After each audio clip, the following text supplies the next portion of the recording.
በስመ አብ ወወልድ ወመንፈስ ቅዱስ አሐዱ አምላክ አሜን።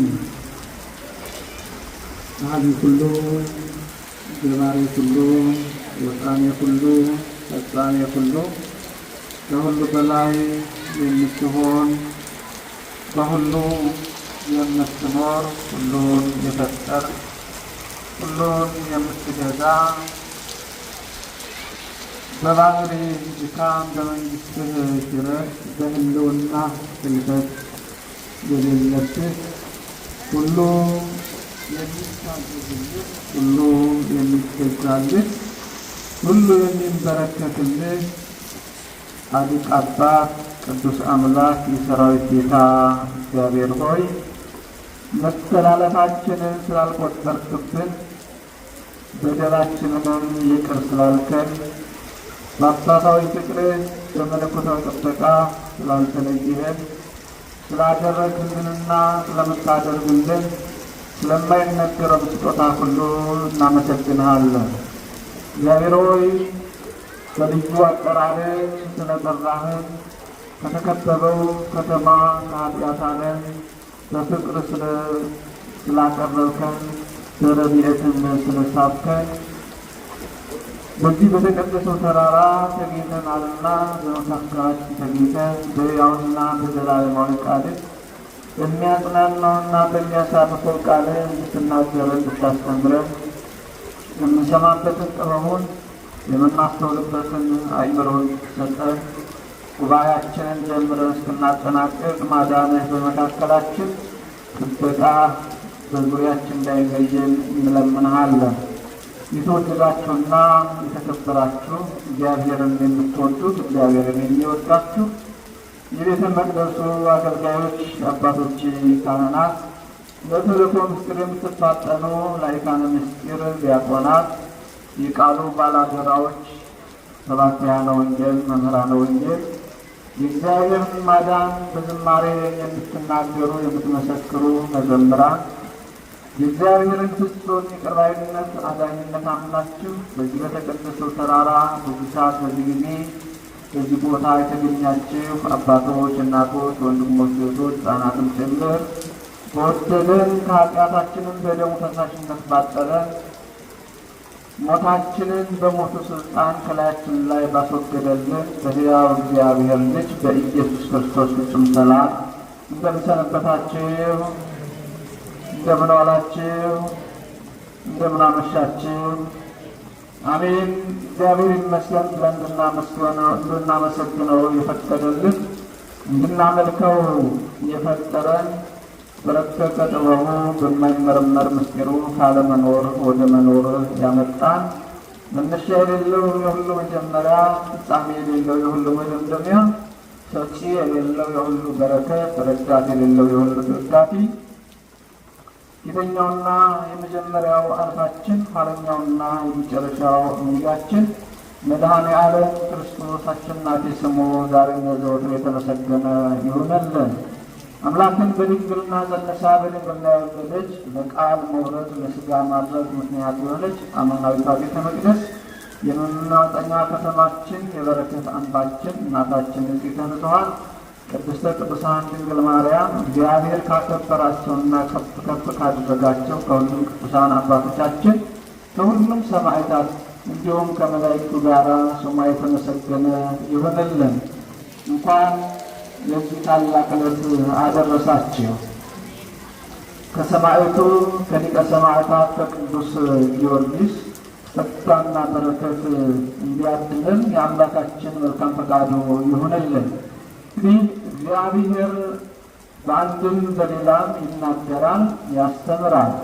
እግዚአብሔር በቃል ብቻ ሳይሆን በዝምታም ያስተምራል። እግዚአብሔር በተፈጥሮ ያስተምራል። ተፈጥሮን ስናይ ፈጣሪያቸው እግዚአብሔር እንደሆነ እናያለን፣ እናደንቃለን። ምክንያቱም ቅድም ፀሐይ ነግሶባት የነበረችዋን የምትታየዋን ዓለም አሁን ሰማዩን በደመና ጋርዶ ምድሪቱም በዝናብ ሲያረሰርሳት እንዴት ያለ አምላክ እንዴት ያለ መጋቢ ዓለማት ዓለማትን የሚመግብ እግዚአብሔር እንዳለ እናይበታለን። እሱ ብቻ አይደለም፣ እነዚህም ፀሐይ እየተፈራረቀባቸው ከልምላሜያቸው ሳይጠወልጉ እንዲሁ በየተራራዎቹ በየቦታው ያሉትን እጽዋቱን ስንመለከት እግዚአብሔር በረድኤት ከእህቱ እንዳልተለየ፣ እግዚአብሔር በመግቦቱ ከኛ እንዳልተለየ እናይበታለን። እንዲሁም ያለ እጅ ተሰናስለው የተደረደሩትን ተራሮችን ስንመለከት እግዚአብሔር በጥበቃው ከእኛ እንዳልተለየ እንመለከታለን። ከተራራዎች አናት የሚወርደውን ጅረት የውሃ ፍሰትን ስንመለከት የእግዚአብሔር ረድኤትና ጥበቃ ከልጆቹ እንደማይለይ እንደማይነጥፍ እንመለከትበታለን። ስለዚህ እኛ ማስተዋል ከቻልን መረዳት ከቻልን እግዚአብሔር እኛን የሚያስተምርበት የሚናገርበት መንገዱ ጎዳናው ብዙ ነው። ስለዚህ ዛሬም ተናጋሪው ጌታ መምህሩ መካሪው ጌታ እውነተኛው መምህር አምላካችን እግዚአብሔር የቃሉን በር ከፍቶ ምስጢሩን ገልጦ ሊያቆሙ እናንተን አስቀምጦ እንዲያስተምረን እንዲመክረን መልካም ፈቃዱ ይሆንልን። ተናጋሪው እግዚአብሔር ነው። አስተማሪው እግዚአብሔር ነው። መካሪው እግዚአብሔር ነው። አዎ ዋዘኞች ለጆሮ ይናገራሉ፣ ሊቃውንት ስለ አእምሮ ያስተምራሉ፣ እግዚአብሔር ደግሞ ለልብ ይመሰክራል። ዋዘኞች ያስቃሉ፣ ሊቃውንት ያስደንቃሉ፣ እግዚአብሔር ደግሞ ያሳርፋል። እግዚአብሔር እኛን የሚያሳርፈን፣ እግዚአብሔር እኛን የሚያጽናናን የሚያበረታን አንድም በቃሉ ነው፣ አንድም በረድኤቱ ነው። ስለዚህ በቃሉ የሚያጽናናው ጌታ፣ በቃሉ የሚያሳርፈው ጌታ፣ በቃሉ የሚገነባው የሚያንጸን ጌታ ዛሬ እንደሚገባና እንደሚገባን አድርጎ እንዲያስተምረን መልካም ፈቃዱ ይሁንልን። ሰዎች አውደ ምሕረቱ ላይ ሲቆሙ የራሳቸውን ሀሳብ ይዘው አይደለም። የተወደዳቸውና የተከበራቸው የእግዚአብሔር ቤተሰቦች፣ ሰዎች ብዙ ጊዜ በተመሳሳይ መንገድ ያለመለወጥ እነዛው ራሳቸው ሁልጊዜ መድረክ ላይ ሊታዩ ሊገለጡ ይችላሉ። የሚያስተላልፉት መልእክት ግን የእግዚአብሔር መልእክት ነው። ምክንያቱም በየቤታችን እየቀዳን የምንጎነጨው ውሃ መገኛው ከተራራው ስር ከምንጩ ነው። ከምንጩ ተነስቶ ግን እኛ ባዘጋጀንለት ቦይ ወይም መፍሰሻ ቱቦ ተስቦ እኛ ያለንበት መኖሪያ ቤታችን አጥር ግቢያችን ውስጥ ይመጣና እንድንጠቀመው ይደረጋል። ስለዚህ እግዚአብሔርም መምህራን የሚጠቀምባቸው ቱቦዎች ማለት ነው። እኛ የእግዚአብሔር የቃል መተላለፊያ ቱቦዎች ነን። ቃሉ የእግዚአብሔር ነው፣ ምንጩ እግዚአብሔር ነው። ከእግዚአብሔር ያልሆነ ሊያንጽ ሊገነባ አይችልም። ስለዚህ እግዚአብሔር እኛን ተጠቅሞ ሕዝቡን እንዲባርክ በቃሉ እንዲያረሰርስ አሁንም በድጋሚ መልካም ፈቃዱ ይሆንልን። ዛሬ እንደ እግዚአብሔር ቅዱስና ፈቃድ የምንማማርበት የትምህርታችን ርዕስ የሚሆነው በራእየ ዮሐንስ ምዕራፍ 2 ቁጥር 10 ላይ ያለውን ኃይለ ቃል መነሻ አድርገን እንነጋገራለን። ኃይለ ቃሉ ደግሞ እንዲህ ይላል፣ ወኩን መሃይምነ እስከ ለሞት። ወኩን መሃይምነ እስከ ለሞት። ራእየ ዮሐንስ ምዕራፍ 2 ቁጥር 10 ላይ ተጽፎ የምናገኘው ኃይለ ቃል ነው። ወደ አማርኛችን ወይም ደግሞ ሁላችን ወደሚያግባባን ቋንቋ ስንቀይረው ደግሞ እስከ ሞት ድረስ የታመንክ ሁን የሚል ነው። እስከምን ድረስ? ከኔ ጋር ናችሁ? እስከምን ድረስ? እስከ ሞት ድረስ የታመንክ ሁን። ስለዚህ ወደ እኛ ስናመጣው እስከ ሞት ድረስ የታመናችሁ ሁኑ እያለን ነው። ለመያዝን ለማስተዋስን እንዲያመቸን ይህንን ነጥሰን አወጣን እንጂ ሐሳቡ በጠቅላላ ስለ መጽናት፣ በመከራ ላይ ስለ መጽናት፣ ስለ መታመን፣ ስለ መቆም፣ ስለ መስዋዕትነት የሚናገር ሐሳብ ነው። በኋላ በዝርዝር እናየዋለን። ስለዚህ እስከ ሞት ድረስ የታመን ሁን የሚል ነው። ኃይለ ቃሉ የተናገረው ክብር ይግባውና በሥጋ የተገለጠው፣ በመንፈስ የጸደቀው፣ በመላእክት በዓለም የታመነው፣ በመላእክት የታየው፣ በአሕዛብ የተሰበከው፣ በሥጋ የተገለጠው፣ በክብር ያረገው ጌታችን መድኃኒታችን ኢየሱስ ክርስቶስ በደቀ መዝሙሩ ይወደው በነበረው በደቀ መዝሙሩ በወንጌላዊው በቅዱስ ዮሐንስ አማካኝነት ለሰምርኔሱ አስተዳዳሪ ወይም ለቤተ ክርስቲያኑ አለቃ ያስተላለፈው መልእክት ነው። ምክንያቱም በዛ ጊዜ በኤፌሶን ወይም ደግሞ በዛሬዋ ቱርክ በምትባለው ሀገር ውስጥ በዛን ጊዜ መጠሪያ ስሟ በታናሿ ኤሽያ በነበሩት በሰባቱ አብያተ ክርስቲያናት ለሰባቱ አብያተ ክርስቲያናት 7 መሪዎች ተመድበውላቸው ነበረ። ከነዚህ 7 መሪዎች መካከል 2 ያለ ነቀፋ የተገኙ ናቸው። የሰምርኔሱና የፊልድልፊያው አስተዳዳሪ ያለ ነቀፋ የተገኙ ነበሩ። ስለዚህ ጌታችን መድኃኒታችን ኢየሱስ ክርስቶስ በሚወደውና እስከ ሞት ድረስ በታመነለት በደቀ መዝሙሩ በወንጌላዊ በቅዱስ ዮሐንስ አማካኝነት ለዚህ ቤተ ክርስቲያን አስተዳዳሪ ወይም አለቃ ይህንን መልእክት ላከለት።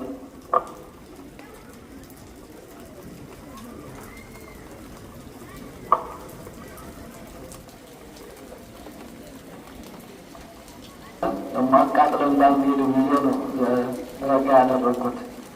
ስለዚህ ጌታችን መድኃኒታችን ኢየሱስ ክርስቶስ በሚወደው በደቀ መዝሙሩ አማካኝነት በዛ ታምኖ ለተገኘው በጽናት ለተገኘው የቱንም ያክል ቢገፉት፣ የቱንም ያክል ቢመክሩበት፣ የቱንም ያክል ቢደልቱበት ድምፅን በድምፅ የሚሽረው ታላቁ ጌታ አዋጅን በአዋጅ የሚቀይረው ንጉሠ ነገሥት የሆነው እግዚአብሔር ከእርሱ ጋር ስለመሆኑ ማረጋገጫ እንዲሆነው እንዲጸና እንዲበረታ ከበፊቱ ይልቅ በብርታትና በኃይል እንዲሰብክ እንዲያስተምር እንዲመራ ይህንን የማጽናኛ የማበረታቻ ቃል ላከለት። ሰምርኔስ በድሮ መጠሪያ በዛ ዘመን ወንጌላዊው ቅዱስ ዮሐንስ በነበረበት ዘመን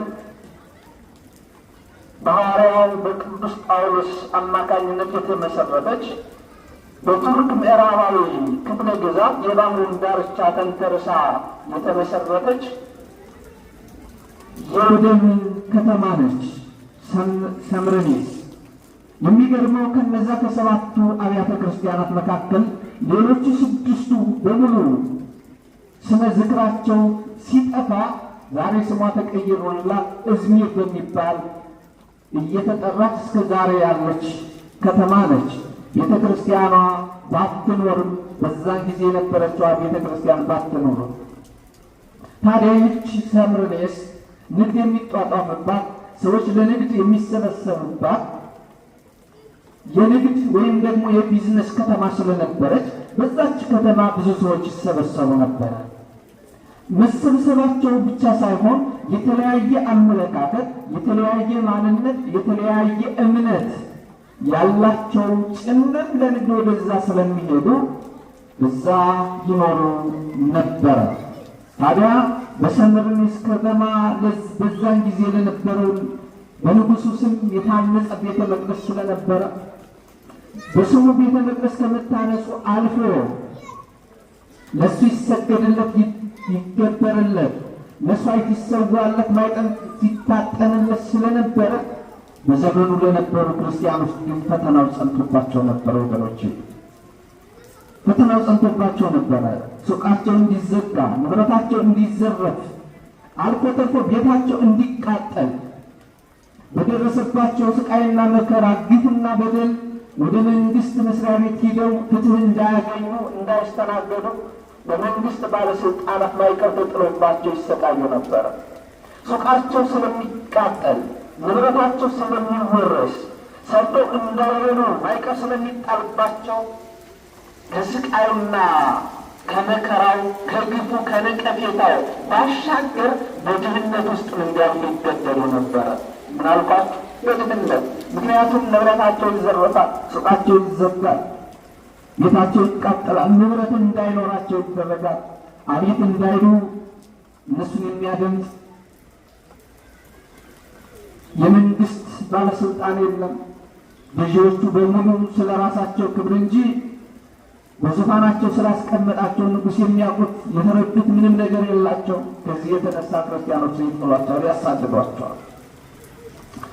ታዲያ በዚህ በመከራ ውስጥ በፈተና ውስጥ እያሉ የአይሁድነት ተከታይ የሚመስሉ ነገር ግን አይሁድ ያልሆኑ የሰይጣን ማህበርተኞች የሆኑ ከዛሬዋ ምድረ እስራኤል ተሰው በምድረ ቱርክ ይኖሩ የነበሩ በታናሽ እስያ ይኖሩ የነበሩ በክርስቶስ በማመናቸው እነዛን ክርስቲያኖች አብልጠው ያሳድዷቸው ነበር። ከዚህ የተነሳ ነው ያ የሰምርኔሱ አለቃ ግን ክርስቲያኖች በእምነታቸው እንዲጸኑ እንዲበረቱ፣ ምክንያቱም ከዚህ ምድር ከሚደርስባቸው ፈተና ከሚገጥማቸው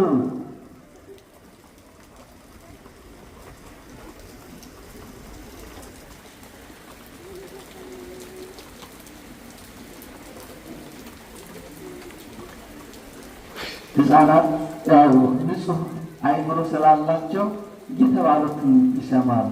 አሁን የሰሙት ደግሞ ውስጣቸውን የፈተናቸው እረፍት የነሳቸው ነገር ስላለ ነው ወደዚህ የመጡትና ያሳድጋችሁ እግዚአብሔር። ቁጭ በሉና ተማሩ። እሺ፣ በኋላ ይደርሳል። ያመጣችሁት ሀሳብ እናቅባለን። ሀሳባችሁን ተቀብለናል። እሺ። ስለዚህ ይህ የቤተ ክርስቲያን መሪ፣ ቅን መሪ፣ ታማኝ መሪ ግን በፈተና ውስጥ ያሉትን የሚገፉትን የሚሳደጉትን የክርስቶስን ተከታዮች ያበረታቸው ያጽናናቸው ነበር። እንደ ሌሎቹ ለተኩላ አሳልፎ አልሰጣቸውም ነበርና ጌታችን መድኃኒታችን ኢየሱስ ክርስቶስ የተጋድሎውን ጽናት፣ የእምነቱን ብርታት፣ መስዋዕትነት ለመክፈል ያለውን ዝግጁነት አየና የመጨረሻው እንዲያምን እስከ መጨረሻው እንዲጸና። ምክንያቱም በክርስትና ሕይወት የጀመረ ሳይሆን የፈጸመ ነው። መሀል ላይ ደርሶ ያቋረጥ አይደለም። የሚሸለመው ከፍ ከፍ የሚለው የእግዚአብሔር የመንግስት ወራሽ የሚሆነው እስከ መጨረሻው የጸና ነው። ወዘአዝለፈ ትዕግሥቶ ውእቱ ይድን ተብሎ እንደተጻፈ ጌታችን መድኃኒታችን ኢየሱስ ክርስቶስ በመዋዕለ ሥጋዌ እስከ መጨረሻው የጸና ምን ይላል አለ? ይድናል። የጀመሩ ብዙዎች ናቸው፣ ወደ ኋላ የተመለሱ ብዙዎች ናቸው፣ ባሉበት የቆሙ ብዙዎች ናቸው። ቅዝቅዝ ያሉ ትኩስም ወይም በራድ ያሉ እንዲሁ ልብ ያሉ ክርስቲያኖች ብዙዎች ናቸው። ልብ ማለት ወይም ወደ ኋላ መመለስ ግን የዘላለም መንግስቱን አያወርስም፣ የእግዚአብሔር ልጅን አያስብልም። ስለዚህ ምን ያስፈልጋል? በእምነት እስከ መጨረሻው መጽናት። በእምነት ቁሳዊውን ዓለም ይህንን ዓለማዊውን ቁሳቁስ ብልጭልጩን ዓለም የምናሸንፍበት ኃይላችን ምንድን ነው ከተባለ እምነት ነው። የማይታየው እምነት የሚታይ ድል አለው። የማይታየው የእምነት አጥር የማይታየውንና የሚታየውን ጠላት በድል ይመልሳል ወገኖቼ። ስለዚህ እምነት ኃይል ስላላት እግዚአብሔር ደግሞ የሚታመን አምላክ እንጂ የሚታይ አምላክ አይደለም። እግዚአብሔርን በእምነት እናየዋለን። ማየት ማመን ነው፣ ማመን ደግሞ ማየት ነው። በሥጋዊ ዓይኖቻችን የሚታየውን የሚዳሰሰውን የሚጨበጠውን ነገር እናያለን። በመንፈሳዊ ዓይናችን ደግሞ የማይታየውን የማይዳሰሰው ከአእምሮ በላይ የሆነውን የእግዚአብሔርን አሰራር እናየዋል። ስለዚህ እምነት ጽድቅን የምንቀበልባት የልብሳችን እጅ ነች። በእምነት ነው እግዚአብሔርን ማስደሰት የሚቻለው። ከአገልግሎታችን፣ ከስጦታችን፣ ከእውቀታችን፣ ከጥበባችን በላይ እግዚአብሔር በእምነታችን ደስ ይሰኛል። እግዚአብሔርን ማስደሰት የሚቻለው በእምነት ነው። እግዚአብሔርን ማስደሰት የሚቻለው በእምነትና በመታዘዝ ነው ወገኖች። ስለዚህ ምን አላቸው? እስከ ሞት ድረስ የታመንክ ሁን። የሚያምን ካለ የሚታመን አለ። እምነት ማለት እግዚአብሔር የተናገረውን በፍጹም ልብ ተቀብሎ በእግዚአብሔር የተስፋ ቃል እረፍ ማለት ነው ወገኖች። እግዚአብሔር ታማኝ አምላክ ነው። ሐዋርያው ቅዱስ ጳውሎስ ለሮሜ ክርስቲያኖች በጻፈው መልእክቱ ሮሜ 3 ላይ እንዲህ የሚል ኃይለ ቃል ተጽፎ እናገኛለን። የማያምኑ ቢኖሩ አለማመናቸው የእግዚአብሔርን ታማኝነት ያስቀራልን ይላል። ምን ይላል? የማያምኑ ቢኖሩ አለማመናቸው የእግዚአብሔርን ታማኝነት ያስቀራልን ይላል። ወገኖች የሚያምን ካለ እግዚአብሔር ታማኝ ነው። ለመሻገር የሚያስብ ካለ እግዚአብሔር አሻጋሪ ነው። ወደ እርሱ የሚቀርብ ካለ እግዚአብሔር ለመቀበል ዝግጁ ነው። ስለዚህ እግዚአብሔር መገኛችን ነው። እግዚአብሔር የሚያኖረን ነው። እግዚአብሔር መገኛችን ብቻ አይደለም፣ የሚያኖረን ነው። የሚያኖረን ብቻ ሳይሆን መዳረሻ ግባችን ነው። ያመጣን እግዚአብሔር ነው። የሚያኖረን እግዚአብሔር ነው። የሚጠራን እግዚአብሔር ነው። በእግዚአብሔር መጣን፣ በእግዚአብሔር እንኖራለን፣ ወደ እግዚአብሔር እንሄዳለን። ስለዚህ አንተ አለ እስከ ሞት ድረስ የታመንክ ሁን። የትምህርታችን መሰረታዊ ዓላማ ከዘላለማዊ ሞት ለማምለጥና በዲንና በእሳት ከመቃጠል ለመትረፍ በሕይወት ዘመናችን በእምነታችን ጸንተን መኖር እንዳለብን ማሳየት ነው። የማያምኑ ሰዎች ጣፈንታቸው ዘላለማዊ ቅጣት፣ ዘላለማዊ ሞት ነው። ከዘላለማዊ ሞት ማምለጥ የምንችለው ደግሞ በእምነት ጸንተን እግዚአብሔር ታማኝ አምላክ መሆኑን አውቀን በእግዚአብሔር ታምነን በእግዚአብሔር ተደግፈን መኖር ስንችል ነው። እስከ ሞት የሚለው ሀሳብ የታማኝነትን ጥልቅ መሰረታዊ ነጥብ ነው የሚያሳየው። እስከ ሞት ድረስ የታመንክ ሆነ። ሞት ሲባል በሶስት ይከፈላል አይደል? አንደኛ ስጋዊ ሞት፣ ሁለተኛ መንፈሳዊ ሞት፣ ሶስተኛ ዘለዓለማዊ ሞት። ስንት አልኳችሁ? ሞት በስንት ይከፈላል? በሶስት ይከፈላል። ስጋዊ ሞት፣ መንፈሳዊ ሞት፣ ዘለዓለማዊ ሞት።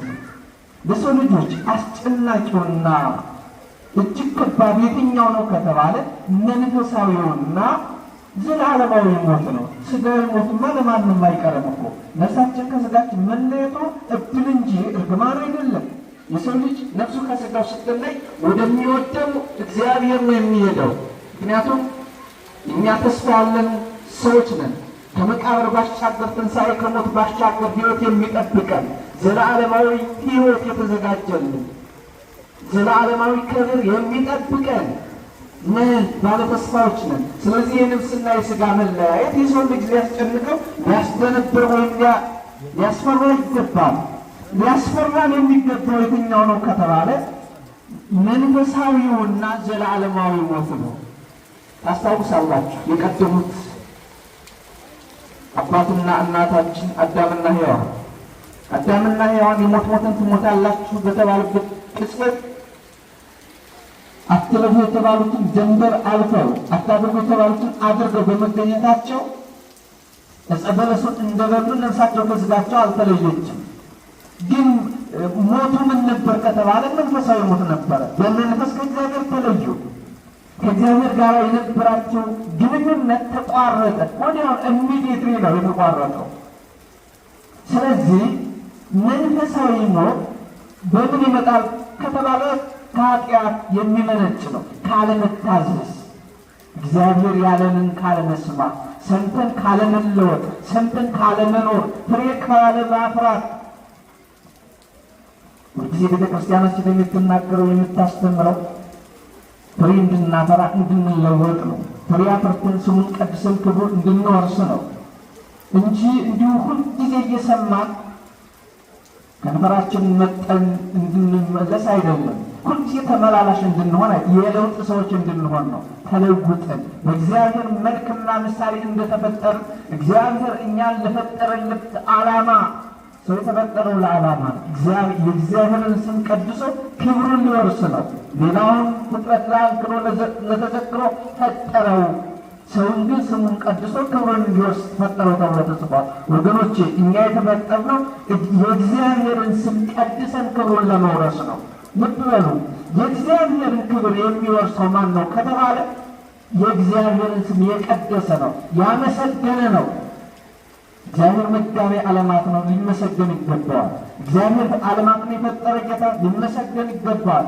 ዓለማትን ፈጥሮ ያልተወ በመግቦቱ ያልተለየ አምላክ ነው፣ ሊመሰገን ይገባዋል። ሁልጊዜ በሕይወታችን አመስጋኞች እንጂ አማራሪዎች መሆን የለብንም ወገኖች። ስለዚህ ከዚህ የተነሳ ፈተናው ቢጸና መከራው ቢከብድም አለ ጌታችን መድኃኒታችን ኢየሱስ ክርስቶስ እስከ ሞት ድረስ የታመንክ ሁኑ። ምክንያቱም እግዚአብሔር ታማኝ አምላክ ነው። ወንጌላዊው ሐዋርያው ቅዱስ ጳውሎስ ለደቀ መዝሙሩ ለጢሞቴዎስ በጻፈው ሁለተኛ ጢሞቴዎስ ምዕራፍ ቁጥር 13 ላይ እንዲህ ይላል፣ ባናምነው እርሱ የታመነ ሆኖ ይኖራል፣ ራሱን ሊክድ አይችልምና ይላል። ባናምነው እኛ ባናምነው እርሱ ታማኝ ሆኖ ይኖራል፣ ራሱን ሊክድ አይችልም። ምክንያቱም የእግዚአብሔር ባህሪ ታማኝነት ነው። ታምኖ የማይከዳ ወዶ የማይጠላ አውላላ ሜዳ ላይ ጥሎ የማይሸሽ ማን ነው ከተባለ እውነተኛ ወዳጅ እግዚአብሔር ብቻ። ከነ ኃጢአታችን ከነ በደላችን ያን የወደቀውን አዳም ታስታውሳላችሁ። አታደርግ የተባለ ቀይ መስመሩን አልፎ አምላክነትን ሽቶ የወደቀውን አዳም ታስታውሳላችሁ። አልተወውም። አዳም እግዚአብሔር የማያየው እግዚአብሔር የማይሰማው ወይም ከእግዚአብሔር የሚደበቅ መስሎ በእግዚአብሔር ዘንድ የማይታወቅ የተሰወረ የማይገለጥ የተከደነ ያለ ይመስል በደል ከበደለ በኋላ ዓይኑ ሲገለጥ ያየው ራቁትን መሆኑን ነው። ራቁትነቱን ካየ በኋላ ያደረገው በኤደን ገነት ውስጥ ሄዶ የዛፍ ቅጠልን አገልግሎ በዛው በኤደን ገነት ውስጥ ተደበቀ። የእግዚአብሔርን ድምፅ በሰማ ጊዜ መፍራት መንቀጥቀጥ ጀመረ። አስቡ። እግዚአብሔር ግን ያደረገውን እያየ ያደረገውን እያወቀ ልብና ኩላሊትን የሚመረምረው አምላክ አዳም እንደበደለ እንደወደቀ እያወቀ አዳም ወዴት ነህ አለው። የሚያጽናና ድምፁን የሚያሳርፈውን ድምፁን አሰማው። አምላካችን እግዚአብሔር አሁንም ከወደቅንበት ከጠፋንበት ዓለም እንድንመለስ የሚያጽናናውን የሚያሳርፈውን የሚያበረታውን የሚመልሰውን ድምፁ እንዲያሰማ መልካም ፈቃዱ ይሆናል። ልጄ ሆይ ወዴት ነሽ? ልጄ ሆይ ወዴት ነህ? ልጆች ወዴት ናቸው? የሚለውን የሚያሳርፈውን ድምፁን አሁንም ያሰማል። ድምፁ ይናፍቃል። አንዲት እህት ጌታ ሆይ ዝም ከምትለኝ በቁጣ ተናገረኝ አለች ይባላል። ከሚያስደነግጡ ከሚያስፈሩ ነገሮች መካከል አንዱ የወዳጅ ዝምታ ነው። ጠዋት እያጫወታችሁ የነበረ የውስጡን ሀሳብ እያካፈላችሁ የነበረ ወዳጃችሁ ከሰዓት ዝም ቢላችሁ ጥርቅም አድርጎ ቢዘጋችሁ ምን ይሰማችኋል? በጣም ትጨነቃላችሁ። ምን አድርጌው ነው? ምን አጥፍቼ ነው? ምን በድዬ ነው? ወደ ማለት የሀሳብ ትንታኔ ውስጥ እንገባለን ወገኖቼ። ከወዳጅ በላይ ወዳጅ የሆነው እግዚአብሔር ዝም ሲል እንዴት አያስጨንቅ፣ እንዴት አያስፈራ። እግዚአብሔር በምሕረትና በቸርነቱ ይናገራል። ስለዚህ ለእነዚህ ለሰምርኒስ ክርስቲያኖች በመከራና በግፍ ውስጥ ለነበሩት ለሰምርኒስ ክርስቲያኖች እስከ ሞት ድረስ የታመኑና የጸኑ የበረቱ እንዲሆኑ እንዲያበረታቸው እንዲያጸናቸው መስዋዕትነት ቢሆን እንዲከፍሉ እስከ ሞት ድረስ እንዲታመኑ እንዲነግራቸው ይህን መልእክት ላከለት። ከቁጥር 8 ጀምሮ እንዲህ ነው የሚለው። በሰምርኒስ ወዳለው ወደ ቤተ ክርስቲያን መልአክ እንዲህ ብለህ ጻፍ። በማን ወዳለው ቤተ ክርስቲያን? በሰምርኒስ ወዳለው ቤተ ክርስቲያን። ሰምርኒስ ማነች ብለናል? በምዕራባዊ ቱርክ የባህር ዳርቻ ላይ ትገኝ የነበረች ቤተ ክርስቲያን፣ ከሰባቱ አብያተ ክርስቲያናት አንዷ የነበረች ከኤፌሶን ከድሮዋ ኤፌሶን በስተደቡብ 40 ማይል አካባቢ ትገኝ የነበረች ሰምርኒስ እንዲህ ብለህ ጻፍ። ምን ብዬ ልጻፍ አለ? ሞቶ የነበረው ሕያውም የሆነው ፊተኛውና መጨረሻው እንዲህ ይላል። ሞቶ የነበረው ደግሞ ሕያው የሆነው ፊተኛውና የመጨረሻው እርሱ አልፋና ኦሜጋ ኢየሱስ ክርስቶስ እንዲህ ይላል፣ መከራህንና ድህነትህን አውቃለሁ፣ ነገር ግን ባለጠጋ ነህ። ወገኖቼ የክርስቲያን ጸጋው የሚታየው የሚዳሰሰው በዚህ ታይቶ የሚጠፋው ከኛ በኋላ መጥቶ ከኛ በፊት በሚሄደው አይደለም። የክርስቲያን ጸጋው ዘላለማዊ የሆነው የእግዚአብሔር መንግስት ነው። ርስታችን የእግዚአብሔር መንግስት ነው። እኛ ወራሾች ነን፣ ባለተስፋዎች ነን። ለዛ ነው እኮ ሰማዕታት ደማቸውን ያፈሰሱት፣ ስጋቸውን የቆረሱት፣ አጥንታቸውን የከሰከሱት እነ ቅዱስ ጊዮርጊስ እስከዚህ ድረስ ታምኖ የተገኙለት ዘለዓለማዊ ተስፋ፣ ዘለዓለማዊ ሕይወት፣ ዘለዓለማዊ ክብር፣ ዘለዓለማዊ ጽድቅ፣ ዘለዓለማዊ ድል ስላለ ነው። ድል ያልነሳ ደግሞ ዘላለማዊ ሕይወት ነው ያገኝ። ለዚህ ነው እና ደግሞ የሰማዕታቱ የነ ቅዱስ ጊዮርጊስ ልጆች ነው፣ የቅዱሳኑ የነ ቅዱስ ተክለ ሃይማኖት ልጆች ነው። ስለዚህ ከአባቶቻችን የምንማረው ብዙ ነገር አለ እኮ ወገኖች። ስለዚህ እነዚህ ክርስቲያኖች የቱንም ያክል በዛች ከተማ ፈተና ቢጸነባቸው፣ መከራ ቢከብዳቸው እስከ ሞት አሁን ከደረሰባቸው ነገር በላይ የሚጠብቃቸው ሰማያዊ ክብር አለ። ወንጌላዊ ቅዱስ ጳውሎስ ለሮሜ ክርስቲያኖች በጻፈው መልእክቱ ምዕራፍ 8 ቁጥር 35 ጀምሮ እንዲህ የሚል ኃይለ ቃል ጽፎልናል። ሮሜ ምዕራፍ 8 ቁጥር 35 እስከ 36 እንዲህ ይላል፣ ከክርስቶስ ፍቅር ማን ይለየኛል ይላል። ከማን ፍቅር? ከኔ ጋር ናችሁ? እየተደማመጥን ነው። ይገባኛል። ያው ትንሽ ደመናውም ስላለ ዝናቡ ስላለ ቅዝቃዜው ስላለ ሰውነታችን ሊፈትነን ይችላል። ዞሮ ዞሮ ግን ከቀደሙት አባቶቻችን ላይ ከደረሰው መከራና ስቃይ፣ ግፍና መከራ የሚበልጥ ነው እንዴ? እስከ ሞት ድረስ የታመንከውን እያልን እየተነጋገርን በዝናቡ የምንደነግጥ የምንፈራ ከሆነ ትንሽ አስቸጋሪ ነው። እርግጥ ነው ከተሜ ዝናብ አይወድም ይባላል። ዞሮ ዞሮ ግን ያለ ዝናብ መኖር አይቻልም።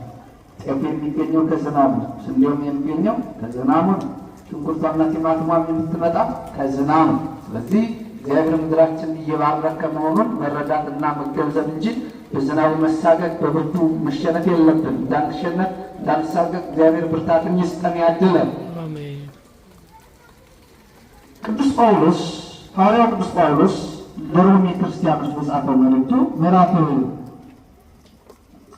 8 ቁጥር 35 ጀምሮ እንዲህ ይላል፣ ከክርስቶስ ፍቅር ማን ይለየኛል? ከማን ፍቅር? ከኔ ጋር ናችሁ? አብረን እንበላ። ከማን ፍቅር? ከክርስቶስ ምን ፍቅር? እንዲሁ ከወደደን ከክርስቶስ ፍቅር ሳያፍርብን ራቁቱን በቀራንዮ አደባባይ ከተሰቀለልን፣ ከሞተልን፣ ራሱን መስዋዕት አድርጎ ከከፈለልን ዘዚአነ ሞተ ነስአ ወእንቲአሁ ሕይወተ ወሀበነ ተብሎ ከተነገረው የእኛን ሞት ሞቶ የእርሱን ሕይወት ከሰጠን ከክርስቶስ ፍቅር አለ ማን ይለየናል? አሁን ማን ይለየናል? ከዚህ ከክርስቶስ የሚበልጥ ወዳጅ ማን ይምጣ? ራሱን ስለኛ አሳልፎ ከመስጠት በላይ ዓለምን እንዲወዷል ተብሎ እኮ ነው የተጻፈው። የሚያስወድድ ባህሪ ኑሮን የሚያስወድድ ማንነት ኑሮን ሳይሆን እንዲሁ ከነበደላችን ከነኃጢአታችን የወደደን። ስለዚህ ከዚህ ከሚወደን ከክርስቶስ ፍቅር ማን ይለየናል ካለ በኋላ መከራ ወይስ ጭንቀት ወይስ ስደት ወይስ ራብ ወይስ ራቁትነት ወይስ ፍርሃት ወይስ ሰይፍ ነውን ይላል። ልብ በሉ ሐዋርያው ቅዱስ ጳውሎስ እነዚህ ነገሮች እነዚህ ፈተናዎች ክርስቲያን እስከሆናችሁ የክርስቶስ ወዳጆች እስከሆናችሁ አይደርሱባችሁም፣ አጠገባችሁ ትንሽ አይሉ አላለም። እንደምንፈተን እነዚህ ሁሉ በሕይወታችን እንደሚፈራረቁ ነው የሚያሳየው። ነገር ግን አለ ከነዚህ በላይ ከክርስቶስ ፍቅር የክርስቶስ ፍቅር ይበልጣል። ምክንያቱም በክርስቶስ ፍቅር የጸና እስከ ሞት ድረስ የሚታገስ በእምነት የጸና ሰው ከዚህም በላይ ያደርጋል።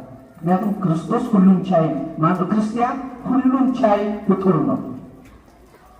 ሁሉን እችላለሁ አደላለው ጳውሎስ፣ ሁሉን እችላለሁ። ነገር ግን ኃይልን በሚሰጠኝ በክርስቶስ ምን እላለሁ? ሁሉን እችላለሁ።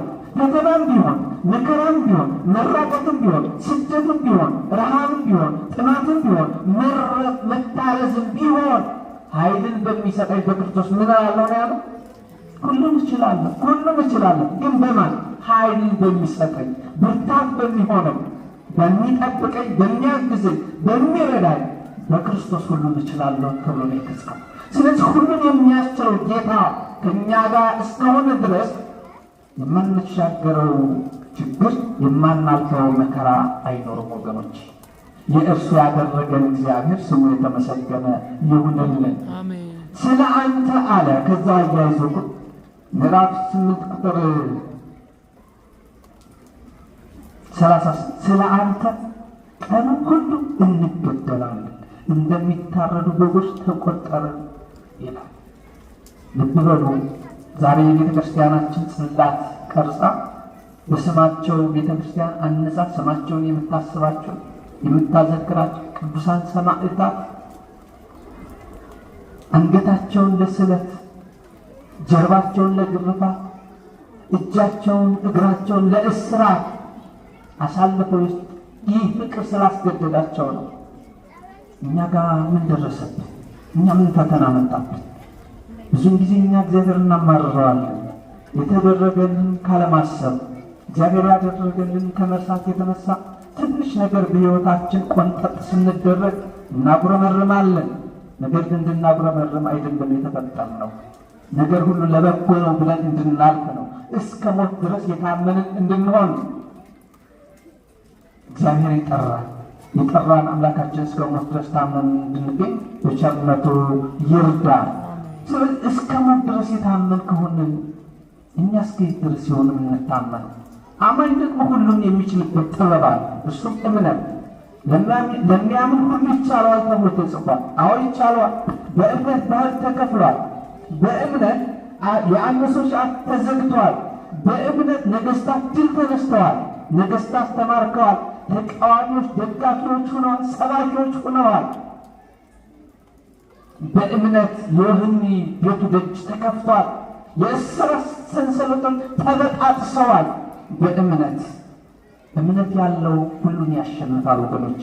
በእምነታችን መስማት ያስፈልጋል። በዛ ጊዜ ለነበሩት ለሰምርኔስ ብቻ የተጻፈ ቃል አይደለም። ከዛን ጊዜ ጀምሮ ላለን ከዚህም በኋላ ለሚመጣው ትውልድ የሚያገለግል ቃል ነው የእግዚአብሔር ቃል። ሰማይ ወምድር ያልፋል፣ ቃል የሰይ ያልፋል። ሰማይና ምድር ያልፋሉ፣ ቃል ግን ምን አይልም አያልፍም። የእግዚአብሔር ቃል ሰማይን ደግፎ ምድርን አጽንቶ የሚኖር ቃል ነው። በከመ ፈቀደ ይቀደም ወበከመ ሀበ ይፌጽም። እንደወደደ የሚያደርግ እንዳሰበ የሚፈጽም ጌታ ነው የእኛ አምላክ። ስለዚህ ለሚያምኑት ታምኖ የሚገኝ አምላክ፣ ታምኖ የማይከዳ ወዶ የማይጠላ እግዚአብሔር ብቻ ነው። ስለዚህ ታምነን እንድንገኝ ይፈልጋል። በእምነታችን ጸንተን እንድንገኝ እግዚአብሔር በቸርነቱ ይርዳል። ስለዚህ በእምነታቸው እንዲጸኑ መከራውን እንዳይሰቀሙት በጸጋ እንዲቀበሉት። ምክንያቱም የጀመረ አይሸለም ነው፣ የፈጸመ ነው፣ የጨረሰ ነው። አይደለም በእግዚአብሔር መንግሥት በዚህ በምድራዊው ውድድር እንኳን ያሸነፉ ናቸው የድሉን አክሊል የአበባ ጉንጉን አናታቸው ላይ የሚያጠልቁት ሜዳሊያዋን በደረታቸው ሌላውንም ጠቅልለው የሚወስዱት። ስለዚህ ማሸነፍ የክርስቲያን ተግባር ነው። ምክንያቱም ክርስትና መንገዱ ጠባብ ስለሆነ ሰፊ ስላልሆነ ፈተና ስላለበት ነው። ሰፊው መንገድማ የዛኛው ዓለም መንገድ ነው። ያንን የሚቆጣጠረው ተቆጣጣሪ አለው እስከ መጨረሻው ድረስ። ቅድም እንደተነጋገርነው ዘላለማዊ ሞት የሚያስከትል ነው። እንደተነጋገርነው ሞት በሶስት ይከፈላል ብለናል። መደምደሚያው በሰፊው መንገድ የተጓዙ ሰዎች እዚህን ዓለም ደስታና ተድላ ናፍቀው የእግዚአብሔር መንግሥት የረሱ ሰዎች መዳረሻቸው ዘላለማዊ ሞት ነው። ይህንን በተመለከተ ወንጌላዊ ቅዱስ ዮሐንስ አሁን በራእይ ምዕራፍ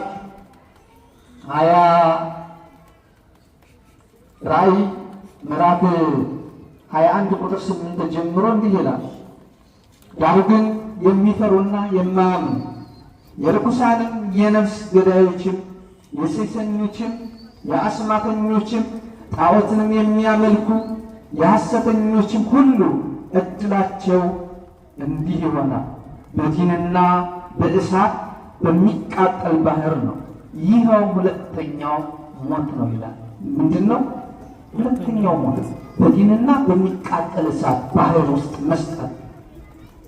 ወገኖቼ ሳናውቅ በስህተት አውቀን በድፍረት ያደረግናቸው ነገሮች ካሉ መመለስ ያስፈልጋል። ልብ በሉ፣ በዚህ የተደረደሩት ሀሳቦች የተለያዩ ሀሳቦች ናቸው። የሚፈሩ የእግዚአብሔር ስም ሲጠራ በእግዚአብሔር ስም ምክንያት ክርስቲያን በመሆናቸው ምክንያት የሚመጣባቸውን ፈተና መከራ የሚፈሩ የእግዚአብሔር መንግሥት አይወርሱም። የማያምኑ በእግዚአብሔር ልጅ በክርስቶስ የማያምኑ የእግዚአብሔርን መንግሥት አይወርሱም። ምክንያቱም ልጆች አይደሉም። በክርስቶስ ስናምን የእግዚአብሔር የልጅነት ስልጣን እናገኛለን። የእግዚአብሔር ልጆች ስንሆን ነው የእግዚአብሔር የመንግሥት ወራሾች የምንሆነው። የእግዚአብሔር ልጅ ያልሆነ የእግዚአብሔር የመንግሥት ወራሽ ሊሆን አይችልም። ምክንያቱም ልጆች በሥጋና ከደም ከእናትና ከአባቶቻቸው ሲወለዱ ምድራዊ ዜግነትን የአባትና የእናታቸውን ሀብት ንብረት የመውረስ ሙሉ ስልጣን አላቸው። ሰማያዊ ዜግነትን ከአብራከ መንፈስ ቅዱስ ከማኅፀነ ዮርዳኖስ ስንወለድ እናገኘዋለን። የእግዚአብሔር ልጆች መሆናችን እናረጋግጣለን። የእግዚአብሔር ልጆች እስከሆነ ድረስ ደግሞ የእግዚአብሔር የሆነውን የእግዚአብሔር መንግሥት ወራሾች እንሆናለን። የእግዚአብሔር መንግሥት ለመውረስ ግን እስከ ሞት ድረስ መታመን ግድ ይለናል። የርኩሳንንም የነፍስ ገዳዮች ልብ በሉ፣ ነፍሰ ገዳዮች የእግዚአብሔር መንግሥት አይወርሱም። ምናልባትም አሁን ያለንበት ወቅት የጾም ወቅት ነው። በብዙ አብዝተን ወደ እግዚአብሔር የምንቀርብበት፣ በብዙ አብዝተን ወደ እግዚአብሔር የምንጸልይበት፣ በብዙ አብዝተን ስለ ሀገራችን ስለ ሕዝባችን ወደ እግዚአብሔር የምናመለክትበት ጊዜ ነው። የጾማችን ወቅት ነው። ጾም ማለት ቃል ሳናወጣ ከእግዚአብሔር ጋር የምንገናኝበት የጽሞና ጊዜ ማለት ነው። ስንጸልይ ስናመሰግን ቃል እናወጣለን ከአንደበታችን። ጾም ማለት ግን ቃል አልባ ጸሎት ማለት እንዲሁ እርግጥ ብለን ስክን ብለን ከእግዚአብሔር ጋር የምናሳልፈው ጊዜ ማለት ነው ጾም ማለት። ታዲያ ጾማችን በምን አግባብ ነው እየጾም ነው ያለ ነው? በእምነት የእምነት ጾም ነው እየጾም ነው ያለ? እውነተኛ ጾም ነው? አንደበታችን እየጾመ ነው? እጃችን እየጾመ ነው? ልባችን እየጾመ ነው? ሕዋሳቶቻችን እየጾሙ ነው? ብዙም ጊዜ እኛ እንድናደርጋቸው የተፈቀዱልን በመከልከል ነው ጾመኞች መሆናችንን የምንገልጠው። ምግብ ባለመብላት፣ ውሃ ባለመጠጣት፣ ለተወሰነ ጊዜ በመቆየት ነው አይደለም ወገኖቼ? እነዚህ ልክ ናቸው፣ ለእግዚአብሔር ክብር የተሰጡ ናቸው። እንድንመገበው የተፈቀደልን ምግብ፣ እንድንጠጣው የተፈቀደልን ውሃ መተዋችን የፈቀድክልን ነገር እንኳን በመተው እናከብረሃለን ብለን ለእግዚአብሔር ክብር መስጠታችን ነው፣ ጥሩ ነው። ነገር ግን የምንመገበውን ምግብ ትተን የምንጠጣውን ውሃ አቋርጠን በክፋትና በዘረኝነት በአድመኝነትና በግብዝነት በቅናትና በተንኮል በሐሜት ውስጥ የምንመላለስ ከሆነ እመኑኝ ጾማችን ዋጋ አያስገኝም። የእምነት ጾምም አይደለም። አንደበታችን ይጾም፣ ዓይናችን ይጾም። ዓይናችን የማይዳስሰው ቦታ የለም። አንደበታችን የማይነካካው ነገር የለም። ከነዚህም ንጹህ ጾማችን የበረከት ጾም እንዲሆን፣ ጾማችን በረከትን የሚያስገኝ እንዲሆን፣ ሥጋዊና መንፈሳዊ በረከት የምናገኝበት ጾም እንዲሆን በእምነት ንጹህ የእምነት ጾም ይኖራል። እነዚህ ሰዎች አስቡ፣ ነፍሰ ገዳዮችን ነው የጠቀሰው በዚህ ሐሳብ።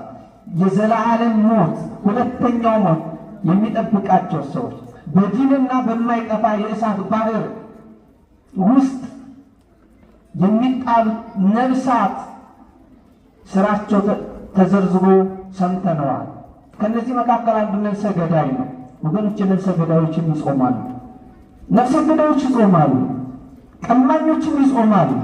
ዘራፊዎችም ይጾማሉ። ሐሜተኞችም ይጾማሉ። ሴሰኞችም ይጾማሉ። ከነዚህ ባሻገር ሰይጣንም ምግብ አይመገበም። እባብም ይጾማል። እባብ የሚጾመው ሰይጣንም የሚጾመው ንስሐ ለመግባት አይደለም፣ ወደ እግዚአብሔር ለመቅረብ አይደለም። ሰይጣን የሚጾመው ሰዎችን ለማጥመድ ነው። ምክንያቱም ሰይጣን ምግብ በላ ተብሎ አይታወቅም። ምግብ አይበላም ሰይጣን። ስለዚህ ጾማችን ከነዚህ ከልማዳዊ ጾም ሊወጣ ያስፈልጋል። ከነፍሰ ገዳዮች ጾም ሊለይ ያስፈልጋል። እባብ የሚጾመው ንስሐ ለመግባት አይደለም፣ ለመቀደስ ለመንጻት አይደለም፣ የበለጠ መርዛማ ሆኖ ለመውጣት ነው ወገኖች። ስለዚህ ጾማችን የበረከት ጾም እንዲሆን እግዚአብሔር በሚወደውና እግዚአብሔር በሚፈቅደው መንገድ ልንጾመው ያስፈልጋል።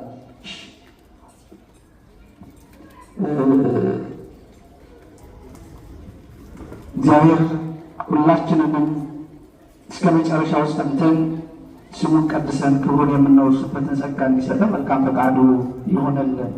ስለዚህ የሚፈሩ በእምነታቸው ፈርተው ወደ ኋላ የሚመለሱ የእግዚአብሔር መንግሥት አይወርሱም። ዘሰአምነኒ በቅድመ ሰብእ አነኒ አአምኖ በቅድመ አቡየ ዘበሰማያት። በሰው ፊት የሚመሰክርልኝ እኔም በሰማያዊ አባቴ ፊት ምን እላለሁ? እመሰክርለታለሁ ነው ተብሎ የተጻፈው። ስለዚህ በሰው ፊት በእግዚአብሔር የምናፈር ከሆነ እሱም ያፍርብናል። ስለዚህ በአጭሩ ጠቅለል ስናደርገው ለታማኝነት የሚሰጥ ሽልማት ስላለ ነው። እስከ ሞት ድረስ የታመንክ ሁን ያለው እስከ ሞት ድረስ ታምኖ ቢገኝ የሚጠብቀው ነገር ስላለ ያ የሕይወት አክሊል ነው።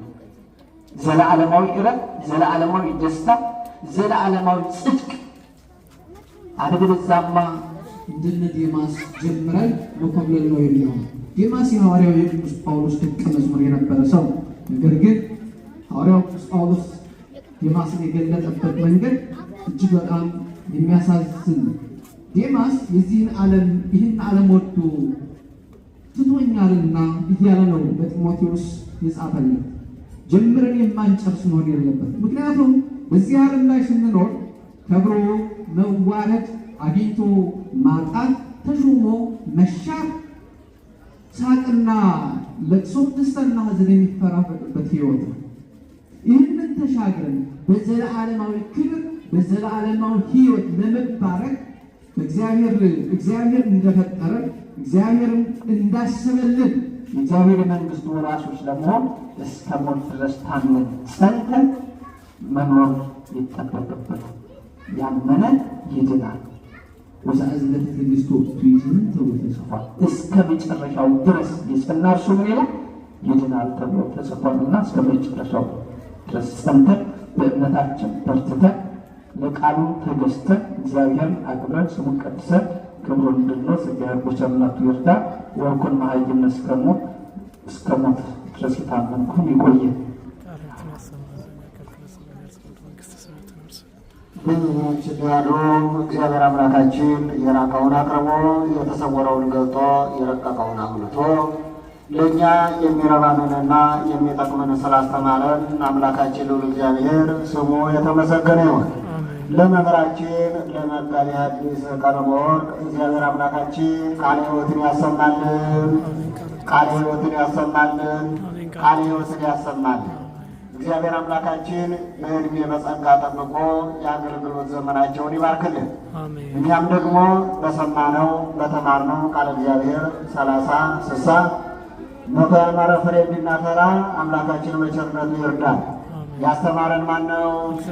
የመከረን ማን ነው? ያሰባሰበን ማን ነው? አምላካችን ሁሉ እግዚአብሔር ስሙ የተመሰገነ ይሁን።